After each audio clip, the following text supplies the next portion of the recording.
প্রিয় বন্ধুরা, বাবা হচ্ছেন একজন প্রতিবন্ধী, কথা বলতে পারে না। আমার বাবা বাক প্রতিবন্ধী, কথা বলতে পারে না। মা রাস্তায় কাজ করে। আমার মা কিছুদিন আগে রাস্তায় কাজ করতো, যেটা এলজিডি। তারপরও এই মহিলার জীবন যুদ্ধে কখনো থেমে নেই। সে কিন্তু বর্তমানে একজন সফল ফুটবলার।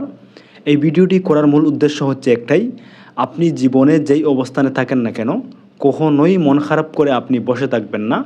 আপনি আপনার চেষ্টা করে যাবেন, সফলতা নিশ্চয়ই আসবে। আপনি তো জানেন অধ্যবসায়ের মাঝে আছে সফলতা। অধ্যবসায় হচ্ছে চেষ্টা। লেগে থাকুন, চেষ্টা করে যান, আল্লাহ তাআলার ভরসা, অবশ্যই আপনি সফল হবেন।